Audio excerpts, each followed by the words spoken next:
You're listening ad-free on Amazon Music. A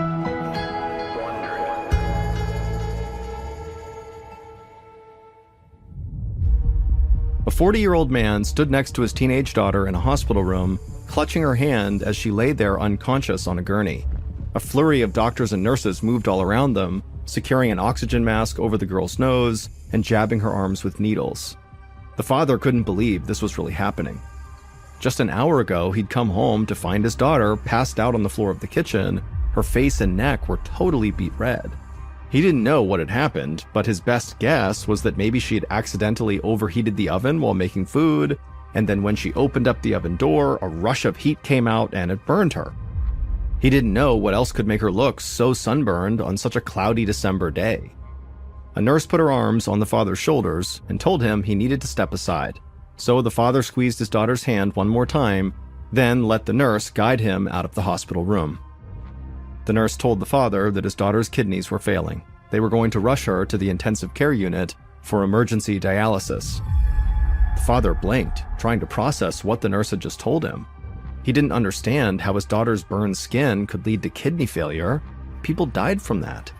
He watched helplessly as the medical team wheeled his daughter's gurney out of the room and down the hallway.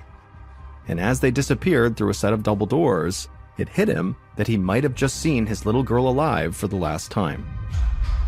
The father prayed that her doctors could figure out what was wrong with her before it was too late.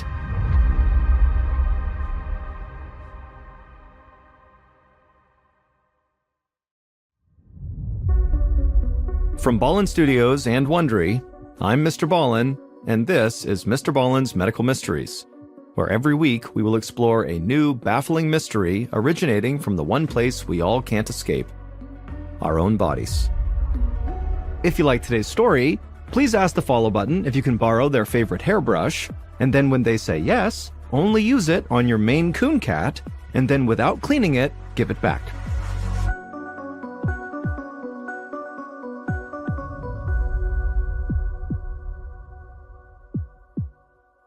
This episode is called The Sunless Burn. It was December 1979, and a young woman named Rose Harmon shivered in the cold at a bus stop in Madison, Wisconsin. The ground was covered in icy gray slush, and the whipping wind chilled her to the bone. But still, Rose couldn't help feeling cheery. All the lampposts around her were decorated with Christmas lights, and she just loved the way the city looked this time of the year. The 18-year-old high school student shifted her backpack from one shoulder to the other as her bus finally arrived at the stop. When the hydraulic doors opened, Rose stepped on board, and immediately it hit her how much warmer it was inside of the bus than it was outside, to the point where her cheeks flushed and she lowered the hood on her jacket. But as she walked towards the back of the bus, it just felt like the temperature inside the bus was only rising.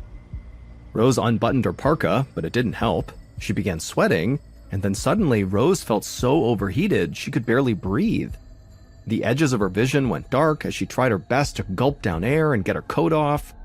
She could hear people around her reacting to her strange, desperate behavior. Someone was telling the bus driver to pull over, call an ambulance. And then Rose felt a sharp pain in her knees as she collapsed to the floor, and then everything went black.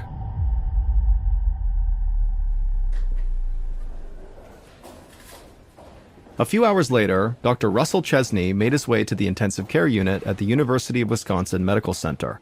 Dr. Chesney was a kidney specialist, and any time he was paged to go to the ICU, it was usually bad news. And tonight was no exception. He just received a call from the emergency room letting him know that they were rushing a patient named Rose Harmon up to the ICU for kidney failure.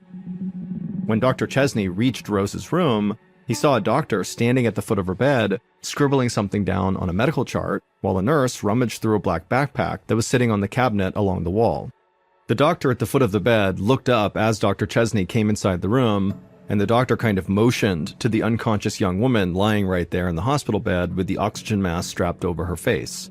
Dr. Chesney looked at Rose and felt his chest tighten. He knew Rose was only 18 years old, but in person, she looked even younger.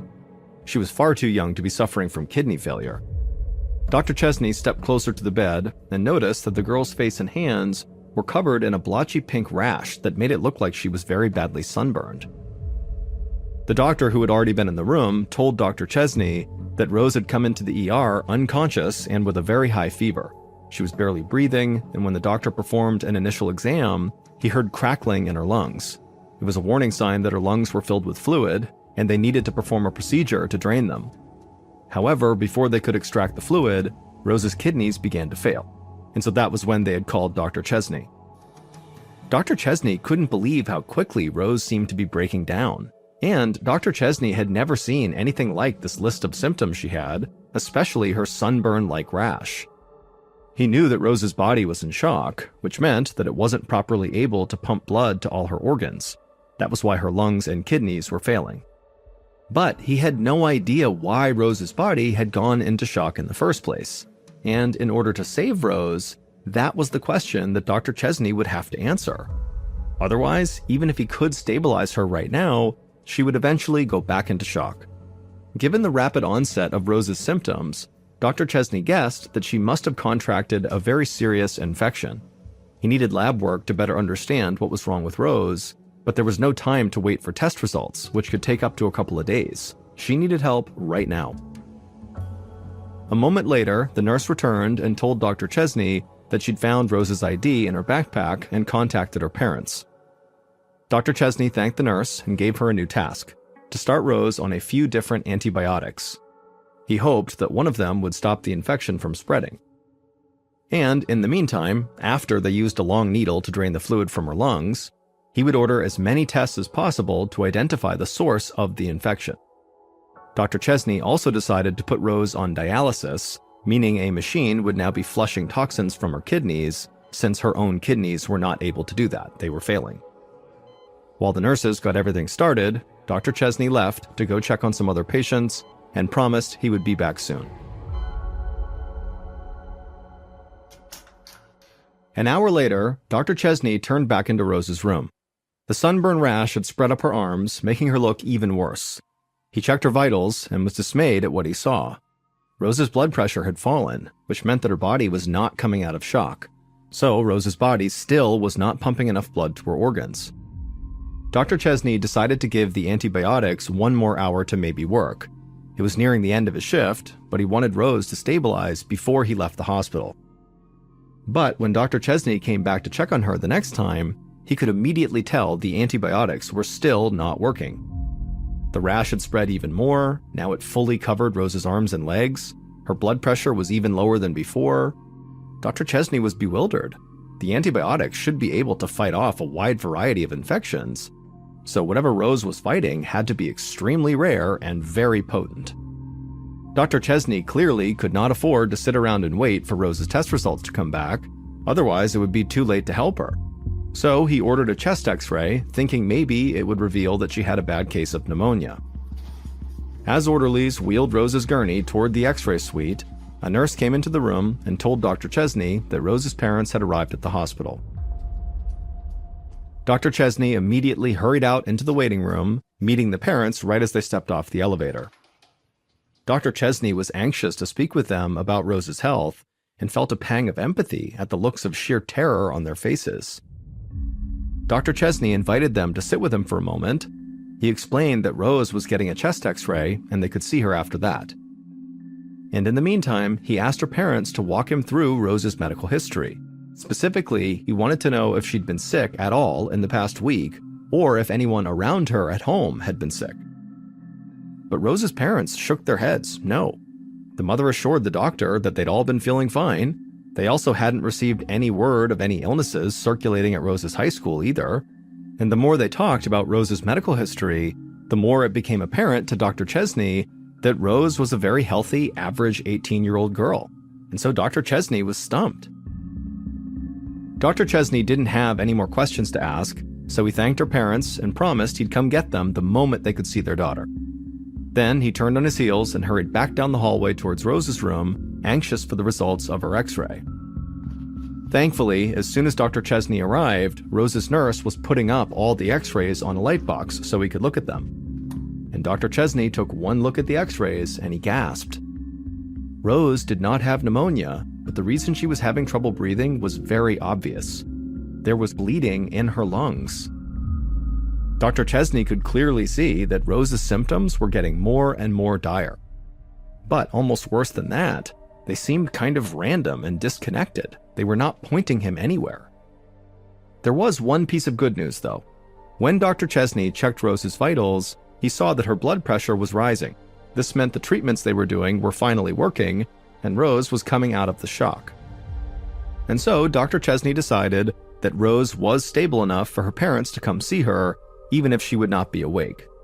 So he turned out of Rose's room and headed back to the reception area where Rose's parents were waiting patiently, still looking absolutely terrified. He called them over and then led them back into their daughter's room, standing back to give them room by her bedside. He told the parents that in his opinion, Rose would likely regain consciousness as her body stabilized. But what Dr. Chesney did not tell them was that he had no idea why their daughter's lungs were bleeding. He also had no idea why she landed in the hospital in the first place. Her symptoms were just totally confusing. And so Dr. Chesney knew he would need to consult with someone he trusted. So Dr. Chesney said goodnight to Rose's parents and he left the hospital and made his way to the home of a respected colleague. It also happened to be his own home. 20 minutes later, Dr. Chesney's wife, Joan, had just thrown 2 chicken breasts in the oven when she heard keys rattling in the front door, then a familiar sound of footsteps moving through their foyer. Joan turned to greet Dr. Chesney as he walked into the kitchen and threw his car keys on the built-in desk near the fridge. He had a distant look on his face, as though he were lost in thought. Joan frowned. She could tell that her husband was stressed out about something. As she pulled more vegetables from the fridge, she asked him what was wrong. Dr. Chesney sighed and told her all about his new patient, Rose, and her baffling list of symptoms. He was at a total dead end, and he needed his wife's help to figure out what was wrong with her. Joan nodded and put down her knife so she could think. Dr. Chesney's request was not unusual because Joan was also a doctor. The couple frequently bounced ideas off of each other when they had challenging cases. Joan was an infectious disease specialist, and odd cases like this came across her desk all the time. And to Joan, something about Rose's symptoms, the fever, shock, and kidney failure, sounded familiar, but for the life of her, she couldn't remember why. Joan asked more questions about Rose, hoping that something might jog her memory, but she had no luck. She promised her husband she'd keep thinking about it, and then she went back to chopping up the vegetables. Now she was lost in thought as well. When Joan woke up the next morning, Rose was immediately on her mind. In fact, the night before, she had even had a dream about Rose. It felt like the answer to what was going on with Rose was just beyond her fingertips. As Joan got out of bed, she decided she would pay Rose a visit herself that morning. She thought that maybe just seeing Rose in person might help her put the pieces together. An hour later, Joan followed her husband, Dr. Chesney, into Rose's room in the ICU. Joan was shocked as she laid eyes on Rose, who was still unconscious. The sunburned-looking rash now covered Rose's entire body, including the palms of her hands. Joan had never seen a rash like this in her entire career. She thought it looked almost like a chemical burn and wondered aloud if Rose could have been exposed to a chemical that her body absorbed through her skin. Or maybe she took a drug that her parents were not aware of at maybe a high school party or something like that. Dr. Chesney told his wife that the lab results should be ready any moment, and hopefully they would help them find an answer. Dr. Chesney said he'd go check on the test results' progress, and then he stepped out of the room. While Joan waited for him to come back, she decided to check Rose's pupils and her reflexes. So Joan pulled a flashlight from the pocket of her white lab coat and then gently pulled back Rose's eyelids. Joan was surprised to see that Rose's eyes were totally bloodshot. Joan was alarmed. She didn't know of any infections that caused shock and bloodshot eyes like this. She began to wonder if they were witnessing the birth of some new and potentially deadly disease. The prospect was terrifying, and it sent Joan hurrying out of the room and down the hallway to find her husband.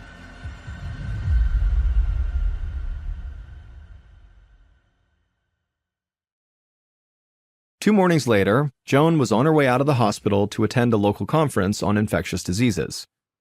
Rose's test results had finally come back, but they were inconclusive. Thankfully, Rose had finally woken up and was stable for the time being. But Joan and her husband were not any closer to solving her case. Joan hoped that talking to some colleagues at this conference might help her come up with some new ideas.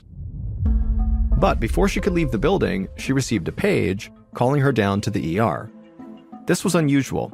She wondered why an infectious disease specialist would be needed in the emergency room.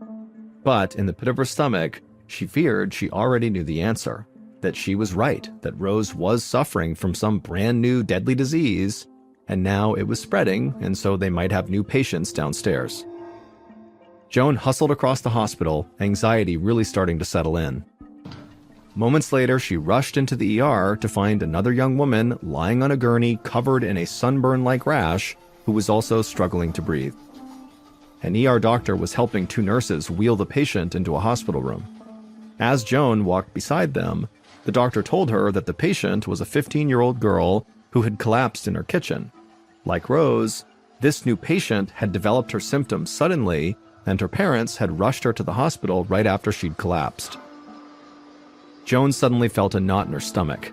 She knew that two young women with the same bizarre symptoms could not be a coincidence.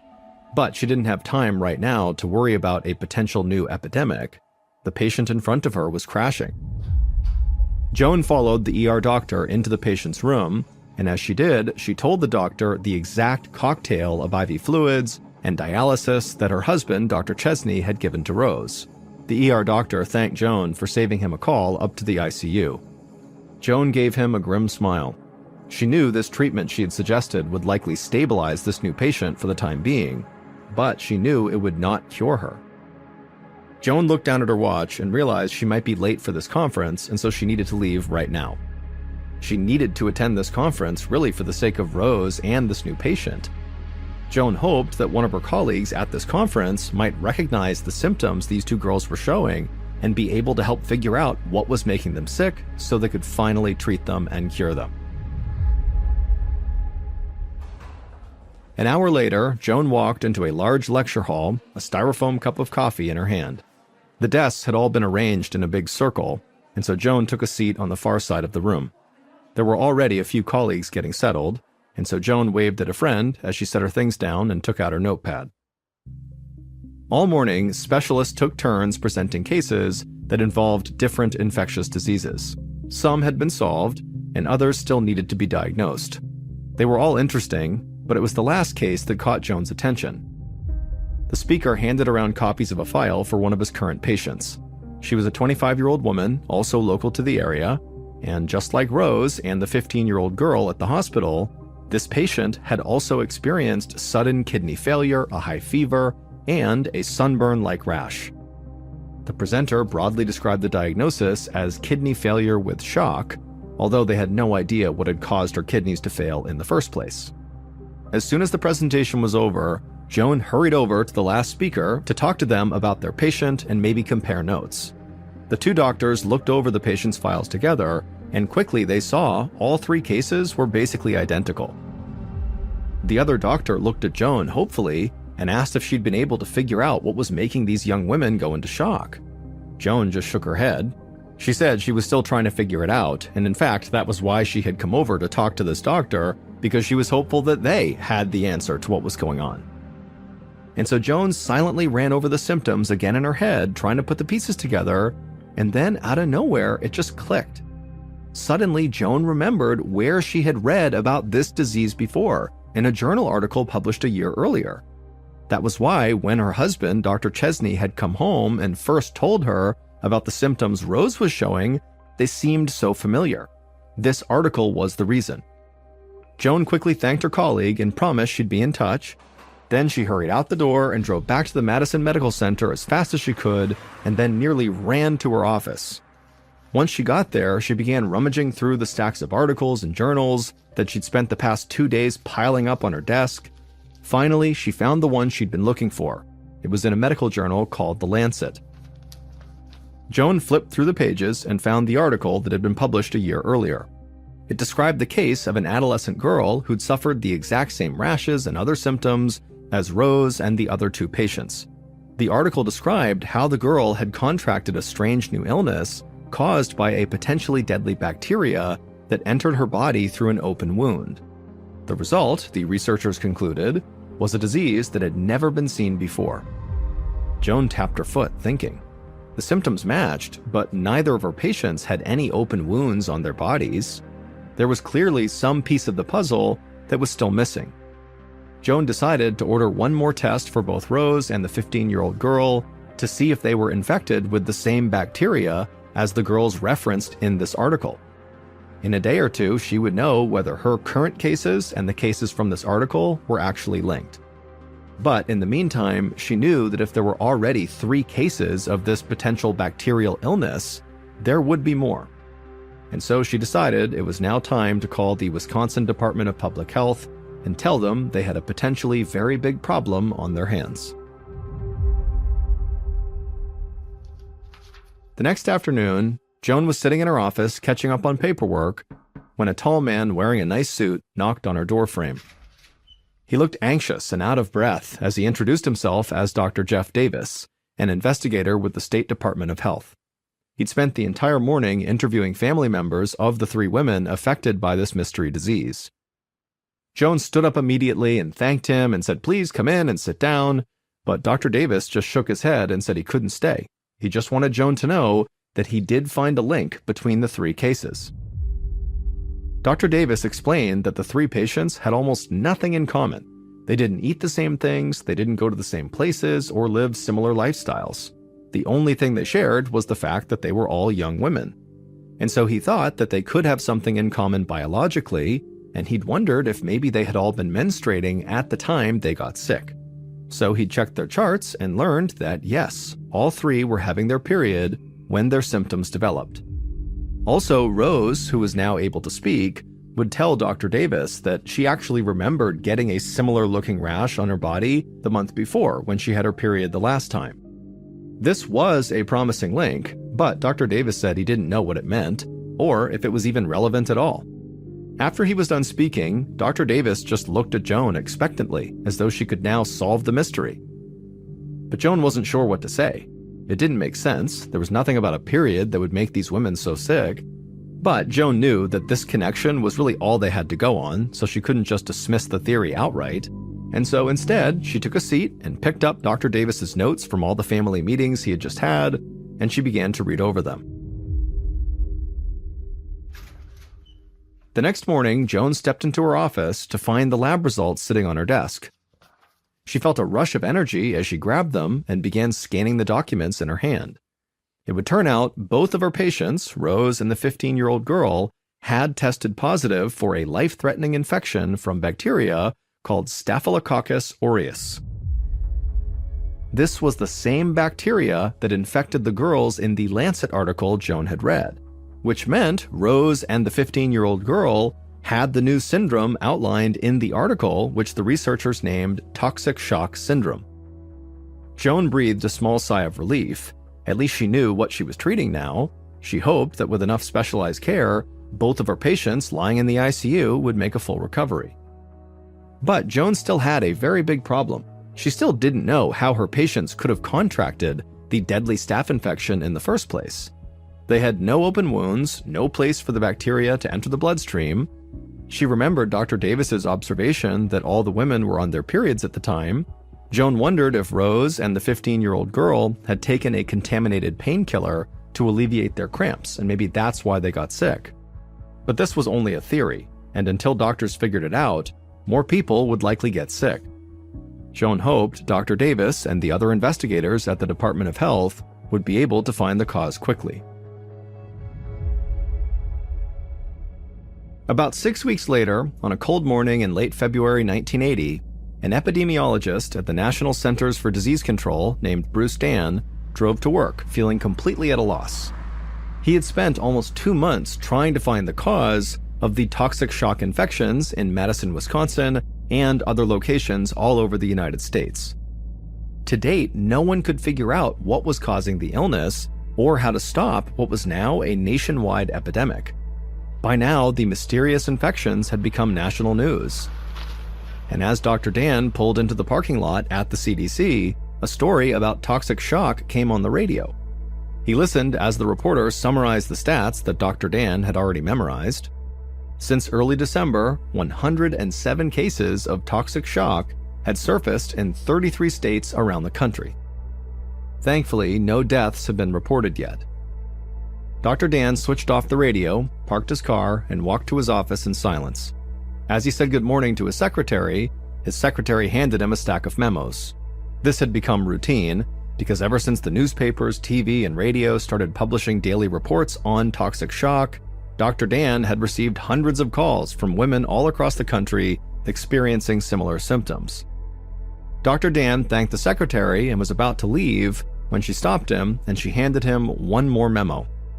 He looked down at it, and as he read it, his stomach dropped. That morning, a young woman living in Wisconsin had become the first person to die from this mysterious infection. This woman was not one of Joan's patients, so she was not Rose or the 15-year-old girl, and in fact, by this point, Rose and the 15-year-old girl had actually fully recovered and were back with their families. But now it was clear to Dr. Dan that this infection could turn deadly, and Dr. Dan had been too late to stop it. He walked into his office so upset he wanted to kick his desk chair. He had always been very motivated to solve this mystery, but now his motivation was through the roof. He decided it was time for drastic action. He would find the answer to this riddle no matter the cost. Over the next few weeks, Dr. Dan and his team made thousands of phone calls interviewing women who were being treated for toxic shock. They also talked to young women who were not getting sick for comparison. At the end of each day, Dr. Dan would spend hours in his office reading the notes taken during each of these calls, searching for anything that stood out. Meanwhile, the number of toxic shock cases mounted. Within a month, more than 100 serious cases had been reported, and this only motivated Dr. Dan to work harder and stay later, losing himself in his notes. And finally, after 4 weeks of hard work, Dr. Dan found a link. He discovered that all the women who developed toxic shock syndrome used tampons when they menstruated, not pads. Dr. Dan sat at his desk, scratching his chin. He knew he was onto something. Granted, tampons had been on the market for more than 50 years. In fact, 50 million women used them every month in the United States alone. Out of that 50 million, only several hundred had gotten sick. So clearly, the vast majority of tampons were causing no problem at all. Dr. Dan rapped his pen on the desk, thinking, and he wondered maybe it was just one brand of tampons that had somehow become contaminated in some way. And so he decided to begin calling tampon manufacturers, and what he found would finally solve the mystery. As Dr. Dan and his colleagues conducted their surveys, they discovered that in about 70% of the toxic shock cases, the women used tampons from a brand called Rely. Specifically, they used the heavily absorbent version. At first, this didn't make sense to Dr. Dan. Rely had introduced the heavily absorbent tampons 6 years earlier, in 1974, but there was no evidence linking them to toxic shock until this outbreak had started in late 1979. However, right before the outbreak began, Rely began using synthetic materials. And the other brands, which accounted for the other 30% of toxic shock cases, also were using synthetic materials, just not as much. It turned out that while these materials allowed for much better absorbency, they also helped promote the growth of the bacteria that causes toxic shock. Once Dr. Dan discovered the link between Rely tampons and toxic shock, the CDC published an article with their findings. For Dr. Joan Chesney and her husband Russell, the study was a huge relief. Thankfully, all their patients had fought off the deadly infection, and now that the word was out, they were hopeful the outbreak would taper off. After some initial resistance, Rely superabsorbent tampons were finally pulled from the shelves in September of 1980. By that point, 772 women had developed toxic shock syndrome from using tampons, and the majority of them used Rely tampons. Tragically, 38 of those women died. Their deaths inspired new industry regulations to reduce the absorbency of tampons and also to print mandatory warning labels on the boxes. And since then, toxic shock syndrome has become incredibly rare, with only a handful of deaths every year.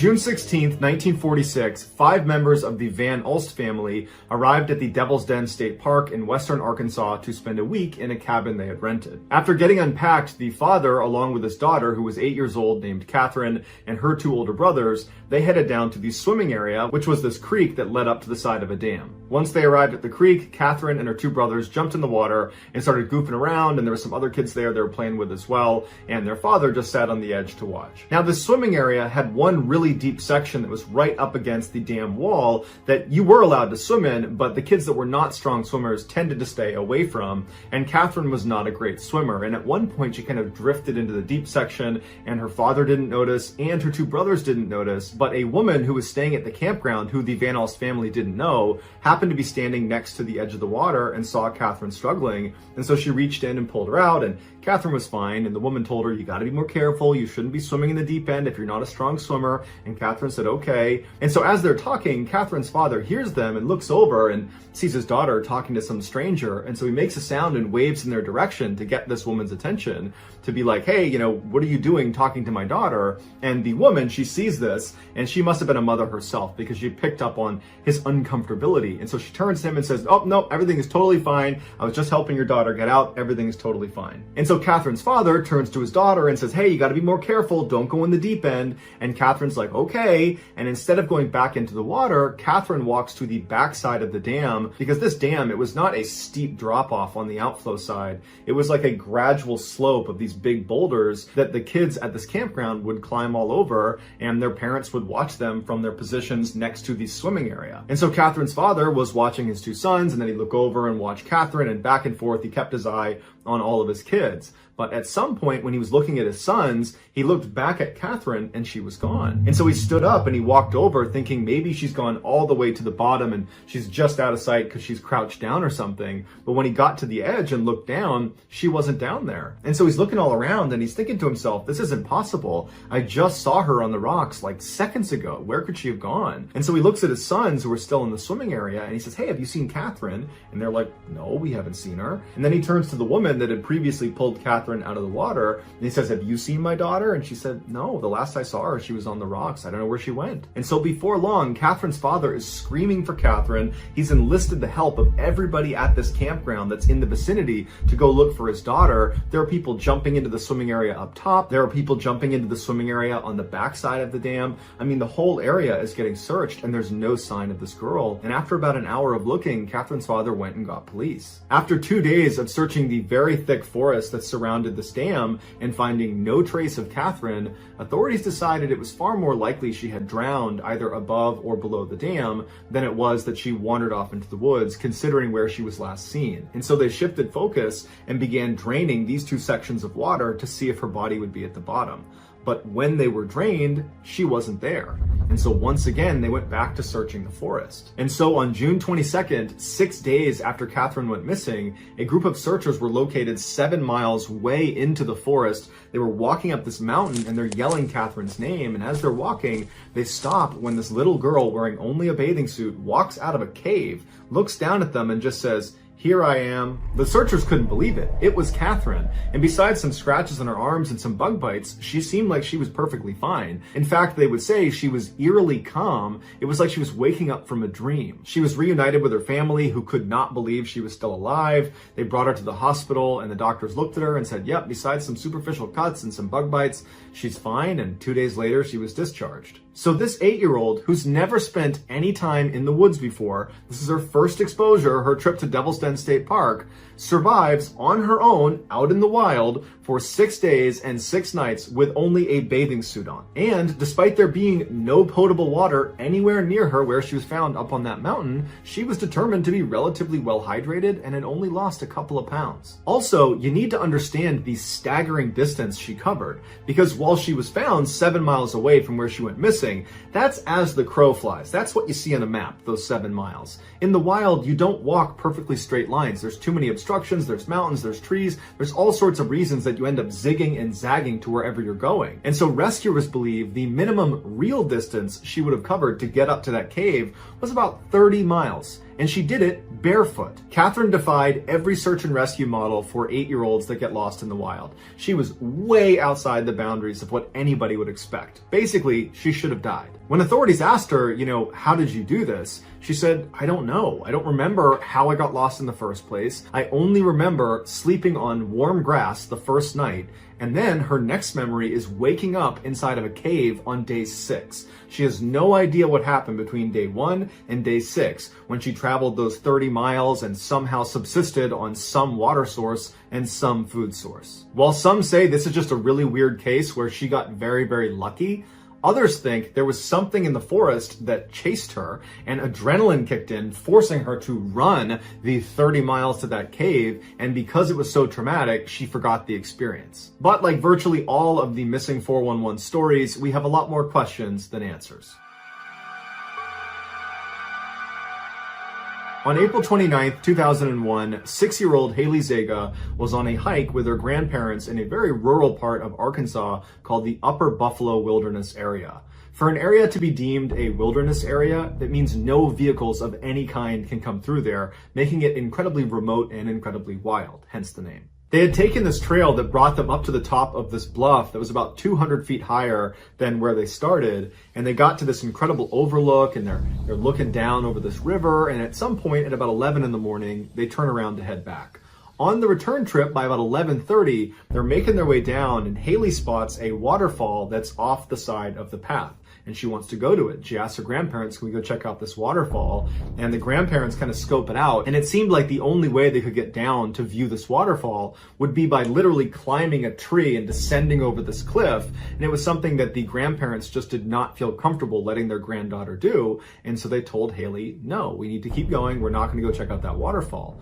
And Haley, being a 6-year-old, she really wanted to see this waterfall and she wanted to get her way. And so she threw a tantrum and she sat down on the trail and she said, well, if you're not going to take me to the waterfall, I'm not going to move. You're going to have to carry me. And the grandparents were like, no, we're not going to carry you. You need to be a big girl. I need you to stand up and start walking with us. And Haley refused. And so her grandparents said, okay, we're going to leave you. And they turned around and they kept walking down the trail. Not far, and they were still totally in view, and it's broad daylight. And they would turn around expecting their granddaughter to stand up and kind of begrudgingly walk after them. And at some point she did. Haley stood up and she's like, okay, wait for me. And so she starts walking, and the grandparents are like, all right. And so they're walking ahead of Haley. And as they're walking, Haley would just slow down more and more and more. And her grandparents could tell she was doing this. She was just trying to be frustrating, and she was intentionally trying to take as long as she could. But the grandparents made sure they kept her in their view. So they would walk a little ways and turn, and she'd be right there. They'd walk a little ways, they'd turn, and she'd be right there over and over again. And then at some point when they turned, she wasn't there. And so the grandparents immediately run back up, and they're looking around for Haley, thinking she probably darted behind a tree to hide because she wants, to be a little bit more frustrating for them. And so they're kind of looking for her. They're not that worried yet. They start yelling for her, saying, come on, we do got to leave. You got to come out. We got to go. But there was no word from Haley. It was just silence, and she was just totally gone. And for the next 90 minutes, the grandparents just ran all up and down this trail screaming for Haley, and they never found her. And so they ran down and they called police. The largest search and rescue mission in the history of Arkansas was launched for Haley Zega. It included hundreds of searchers on the ground, including 8 dog teams and helicopters overhead. There were firefighters, the National Guard was involved. But after 2 days, despite this incredible search, really no progress had been made. The only thing that had been found was one of the dog teams had tracked her scent up to a nearby road where the dog stopped, meaning the scent is now gone. And unfortunately, what that told investigators is it looks like Haley got picked up by some motorist. But 51 hours into the ordeal, there were 2 searchers well outside of the primary search area. They were about 2 miles away from where she'd gone missing. They spotted her. She was sitting next to this brook with her feet dangling in the water. And when she saw them, she kind of waved and they said, are you Haley Zega? And she said, yeah. And she had a couple of scratches on her arm and on her face, but overall she seemed okay. And so Haley was reunited with her family, and then she was brought to the hospital to be observed. After Haley had regained some of her strength, investigators asked her, what happened? And she said that she was walking behind her grandparents and that she looked down. And then when she looked up again, not only were her grandparents gone, but she was looking at this wall of trees. Like she was not on the trail anymore. She didn't know where she was. And since she was only 6 years old, she didn't stop and look around or yell. Instead, she just kept walking in this direction that she didn't recognize. And she walked and walked and walked, and she never found the trail again. She said pretty soon it got dark and she slept on top of that bluff. And then the next day when the sun came up, she walked down the bluff and she made it to the river. And then she walked along the river until she found a cave where she slept for the second night. And then the next day when she got up, she was found. After she gave this explanation, investigators had a lot of questions. Like, if you were sleeping up on the bluff on that first night, then why couldn't the helicopter see you? Because that's all they were doing, was flying over the bluff, and they had thermal imaging. They could have very easily picked you up. And so they asked her, are you sure that's where you were? And she said, yeah, that's where Alicia told me to stay. And they were like, who's Alicia? And she said, oh, she's my imaginary friend. I met her on the bluff. And so immediately the investigators and the parents are like, okay, she's clearly coping with this traumatic event by creating this imaginary friend. And so they don't ask any more questions about the imaginary friend. Instead, they continue to ask questions about basically how she got from where she was lost to where she was found. And they say, okay, Haley, how did you get down the bluffs? Because there's only one way down and it can be hard to find, especially if you're off the trail. And Haley said, well, Alicia brought me to a trail and she led me down the bluffs. And she stood in front of me and made sure that I didn't fall forward. And so her parents and the investigators are now starting to think, maybe this isn't an imaginary friend if this person is right in front of her, kind of propping her up. And so they asked Haley, can you describe what Alicia looks like? And Haley said, sure. She has black hair, brown eyes. She's a little bit shorter than me. She's 4 years old. She likes to tell jokes and she likes to sing songs. And then Haley began singing songs that she had learned from Alicia and began telling jokes she had learned from Alicia. Even though Haley was giving this vivid description of this 4-year-old girl named Alicia running around the bluffs, it just couldn't be possible. And so Haley's parents and the investigators went back to treating Alicia as just an imaginary friend, just a simple coping mechanism. And so the investigators went back to just doing their interview with Haley. They got all the information about how she got from the bluffs down to the river as much as they could. And then because Haley was fine, they said, okay, you're good. See you later. Now, Haley's case was a really big deal and it was all over the news, especially after she was found. And so her interview where she said this imaginary friend named Alicia had assisted her in getting down the bluffs and had basically taken care of her, that was put in print. And after it was published, there were some readers that realized there was another little girl who had gone missing in the exact same spot as Haley 23 years earlier. She was 4 years old. She had black hair, brown eyes. Her name was Alana, and she had died on those bluffs. After this connection was made, it got national media attention because suddenly news outlets were saying this imaginary friend was actually Alana and that she was Haley's guardian angel. In fact, Haley was brought on Dateline to talk about her imaginary friend. This year, Haley, who's now 25 years old, posted a video to her YouTube channel where she tells her story of what happened over those 51 hours she was gone. And in the story, she talks about her imaginary friend. And she says, before Alicia, I never had an imaginary friend, and afterwards, I never had an imaginary friend. But at the time, Alicia was very real to me, and I don't know who or what she was, but she saved my life.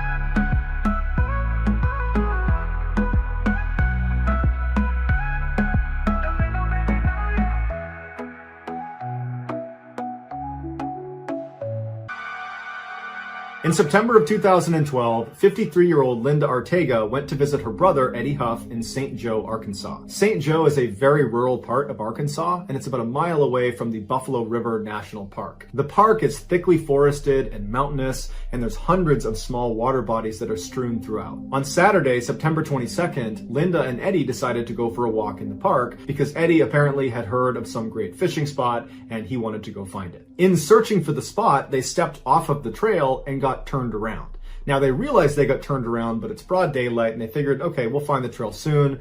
But as the sun was setting, they had still not found the trail and they realized they were badly lost. Then some very strange things happened that we only have a marginal understanding of. What we know is the brother and sister were together on that first day they went missing. We know they were together the following day on Sunday, still looking around for a way out of the park, but still at the end of the day were lost. Then the next day on Monday, we know the pair separated because Eddie re-emerged out of the park, hopped in his car like nothing was going on, drove back to his house, walked inside, and his family's like, "Where have you been? You've been missing. We've been calling you. Where have you been? And where's Linda?"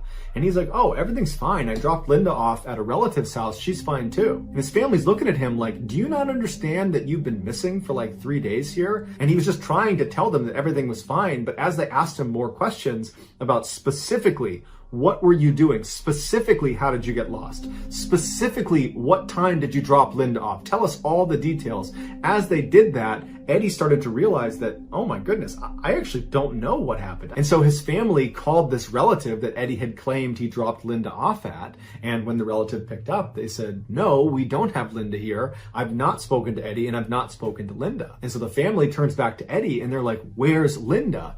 And Eddie just said, "I have no idea." And so the family contacts police and a search is launched for Linda. And they look all over this park for days and there's no sign of Linda. And people are starting to get really worried about her. And then on Thursday, so 3 days after Eddie had re-emerged from the park and 5 days after they had originally gone missing, some searchers that were on ATVs were about 2 miles away from the entrance of the park in this very thick area. And they found Linda and she was alive. And initially, just like her brother Eddie, she really had no idea what was going on. She said she didn't understand how she got where she was, and she was just really confused. And so they brought her back to the hospital and they put her under doctor's care, and she ended up being fine. But as she's laying in the hospital, she starts kind of coming to, and her memories start flooding back. And she tells this story of what happened to her, and it's unbelievable. She said she and Eddie went into the park to find that fishing spot, and at some point they stepped off the trail thinking they were going to find it, but they didn't. They got turned around, they were lost, and they were confident they were going to find the trail and get out the same day, but they didn't. And so the sun went down and they were forced to sleep out in the wild. And so the next morning they get up and they continue to look around. They're yelling for help and there's no one around. They're in this very dense part of the forest, and all day, again, they're looking for this trail and they don't find it. And so that night, again, they sleep out in the wild. Linda said her memory, starting with the next day, which was Monday, started to get really foggy. She said she woke up and for some reason she just got up and started running into the woods. She thinks it's because she thought Eddie was hurt and she was running to get help. And so it must have been around this time that Eddie, in his dazed state, got up and meandered his way successfully out of the park. Meanwhile, Linda said she was just running like a maniac into the middle of the woods, screaming for help from someone, even though she's in the middle of nowhere. And then miraculously, she says she saw a group of people way off in the distance. It looked like a group of hikers. And she started yelling for them and waving to them and trying to get their attention. And she said they all stopped and turned to look at her, but they didn't show any sign that they had actually heard her. They were not trying to interact with her. They were just looking at her. Linda said she thought that was pretty odd, but she just kept on running towards them and screaming and yelling and trying to get their attention. And she said when she got about 100 meters away from them, instead of them reciprocating waves or making a sound, they all ducked behind trees like they were trying to hide from Linda. Linda said this was the first time she felt really unsettled by what was happening, but she was desperate. She needed help, and so she just kept walking towards them. And she got to about 50 meters away when they all poked their heads out and looked out at her and then poked their heads back. Like they were not trying to interact with her. And Linda said she felt really scared and stopped and began backpedaling away from this weird group of people that are hiding behind trees. And so while keeping her eyes on the general area where she knew they were hiding, she backpedaled all the way back to about 100 to maybe 150 meters away again. And this group came out from behind the trees and continued to stare at Linda. Linda said at this point she was terrified. She didn't know who or what those things were, but they were not there to help her. And then she said her memory got really foggy because all of a sudden her next memory is her laying on the ground in this pitch black forest. Her brother's not near her and she's hearing footsteps, and she believes it's this group of people or things that are walking towards her, but it's so dark she can't see anything. And she said all night she heard the sounds of these people or things walking around the perimeter of where she was laying, totally exposed in the middle of the forest. Linda said her memories from this point until she was rescued are all mixed together, but she said she had one memory that really stood out to her because it was so terrifying. She said on one of the last mornings she was out there, she woke up, she was laying on the ground, she opens her eyes, and it was still dark, but the sun was starting to come up. And so there was enough light that she could begin to make out the layout of the forest. And so she sat up and immediately got the sense that she was being watched, but she didn't know by who or from where it was coming. She just had this intuitive sense that she was being watched. And as she's feeling this way, she hears movement coming off to her right, and she turns, and standing next to a tree about maybe 20 meters away is this dark silhouette of a man who's just staring at her. He's got no features. He's just this shadowy figure. And so she's horrified. And then she realizes there's another one. And she looks at that one and realizes there's another one and another one and another one. They're all around her. They're all around her looking in, these dark, shadowy figures. And she's so scared. And as she's looking around at all of them, it seems like they registered that she sees them. And at that point, they all turned and start running into the forest in all different directions. She said after that, she has no idea the sequence of events or what happened. All she knows is that the whole time she was out there, she was scared. She felt like there were people watching her in the woods. And then at some point, rescuers showed up and she was saved. Linda's totally crazy account of what happened, combined with Eddie's bizarre behavior, totally baffled investigators. They really didn't know what to make of this. How did Eddie find his way out again? And why did he think Linda was at a relative's house? And who were the people Linda was seeing? And why can't either of them remember 90% of the experience? One theory is they must have eaten berries or some other food item that had hallucinogenic properties, and they were literally just hallucinating the whole time. However, if you follow along with David Paulides' missing 411 phenomenon, or if you watch some of the videos on this channel about the missing 411, then you know there are lots of other examples of people that go missing in the woods of North America that never ingest any food or any liquid, so there's no hallucinogen in their system, and they still have similar experiences to what Linda and Eddie did. So how do you explain that?